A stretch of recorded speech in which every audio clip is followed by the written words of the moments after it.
M.2 SSD drive support has been added to the PlayStation 5 for beta users at the moment. Hopefully this goes live for everyone sooner than later.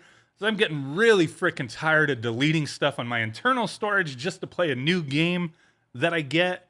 A lot of people are dealing with that. I know there's certain things you could do, transfer, PS5 games to external hard drive, transfer them back. I don't want to do all that, you know what I mean? But it is an option for the time being. I get it. And with this announcement going out there and a lot of, push on certain drives and whatnot, and people just kind of like, I'm going to wait until I find out for sure what works, that kind of thing. One of them, the one that I ordered, the Western Digital drive that I talked about yesterday, Western Digital actually came out and said it was tested and it is supported, it works. So we'll be getting more information on drives that don't have a problem, which I would think most that fit the specifications won't have a problem. Now, a follower of mine, Marceau, he pointed out a little note he's seen on this that I guess I had glossed over. I didn't notice. Even with the sequential read speeds, let's just go back to the actual page, but appreciate the heads up, Marceau. But down here, where the heck is it? M.2 SSD requirements. There's one thing listed down here that I didn't really notice, I guess, but it's a lot of Sony covering their asses here.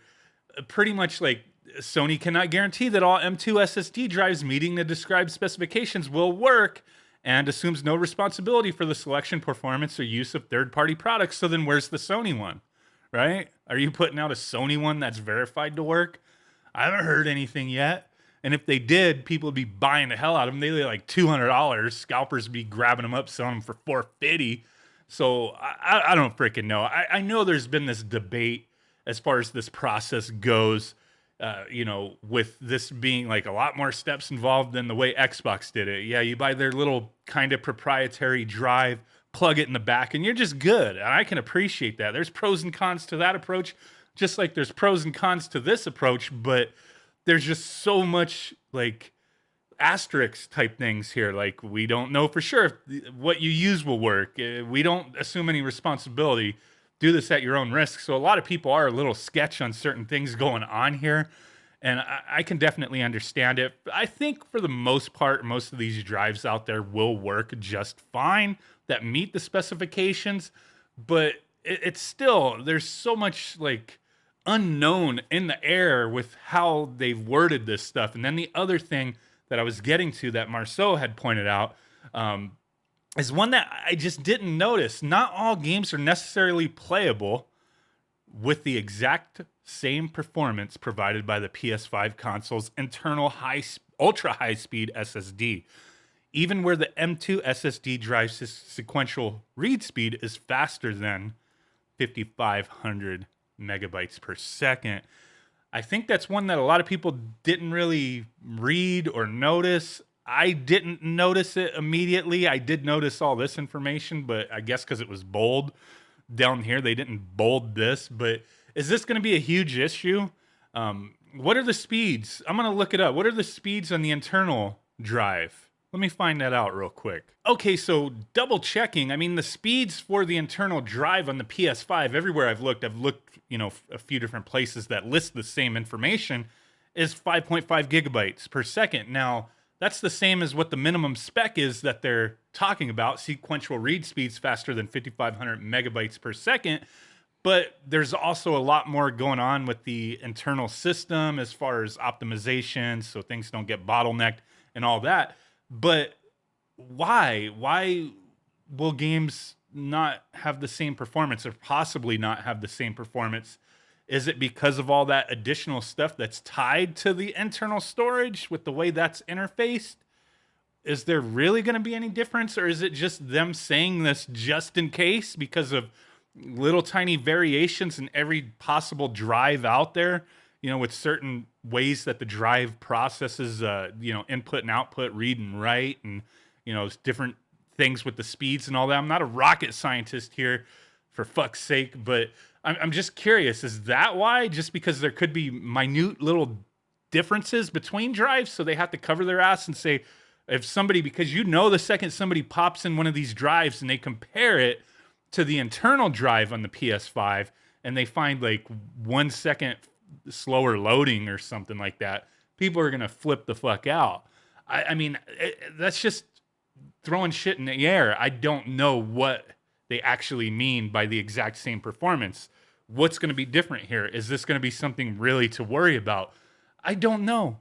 I don't know. If it's something like that where it's like, yeah, okay, 1 second slower loading and it's not even fucking noticeable unless you're really like paying close attention to it and counting those seconds and frames and all that stuff, big deal. Like, it's not going to bother me, but it still leaves the question, what do they mean by performance? What else? Is it just going to be loading, accessing assets within the game type of thing? I don't know. I don't know, but definitely this is another topic that will have to be like dived into deeper once everybody has access to all this. Like I said, actual testing to see what they actually mean by this and if anything's actually noticeable. But I just feel, with this whole, current generation with the Xbox and the PS5, it's just so freaking nuts, man. Reading all the tweets out there, the responses I get when Xbox tweets something, everybody's like PS5 better, PS5 freaking PlayStation tweets, Xbox better, your mom's better, bitch. Like, I just think a lot of people, they're knocking things blindly or they're attacking each other. It's all about the freaking games, dude. And these little things, yeah, it's kind of like, what the hell is going on here? I wish the solution was just like, yeah, everything works, but we don't know. With the way Sony wanted to approach this, it is what it is. If you're accustomed to building PCs, swapping parts on PCs, this is easier in a sense than like actually building a full-on PC. You're just removing the side panel, opening up that little compartment and putting in the drive. Fairly simple, but I also understand at the same time, not everybody has, opened the side panel on a PC and swapped a stick of RAM or, put in an M.2 SSD. Not everybody has, and some people don't like messing with that kind of stuff, and it's definitely off-putting to some. And I get it, whatever your preferences, however you game, who gives a shit, right? It's just, this seems like way too much to do with the mystery of everything than what it really needed to be. It seems like Sony should have had all this like worked out from the get-go. And by the time beta users are getting access to this, Sony already has tested a shit ton of drives that are currently available and worked with manufacturers who are putting stuff out, in the future to say, hey, this is our compatibility list. Because right now people are jumping to buying these drives. And like I said, like that Western Digital one I bought, Western Digital did confirm that it works. And a lot of companies are starting to say, hey, our drive works, our drive works. There's all those little things you have to keep in mind with the way this goes down. I've seen some people, oh, well, this drive has like a heat spreading label. You don't need to worry about a heat sink and all that kind of stuff. I'm putting one with a heat sink in my system when I get it. If you get a drive that doesn't have a heat sink on it, you may want to, get one on there. It's just crazy, man, to really think everything that's going on here with the way this generation is. Like, we're getting further and further away from actual like console gaming. It's just it's just play on PC. Just play on your PC. That's what I've been doing lately. I'm embracing PC even more so now than ever, but I still love my PlayStation and Xbox and my Nintendo Switch. Jesus crust, baby, Cheez-Its. The frick is going on with current generation gaming? Let me know what you guys think down below. I really got to understand this performance thing. Let me know what you think. How do you think this is going to affect things? Like, yeah. Thanks for watching. Peace out. Bye-bye. Big ass thumb button. Boom. Bye.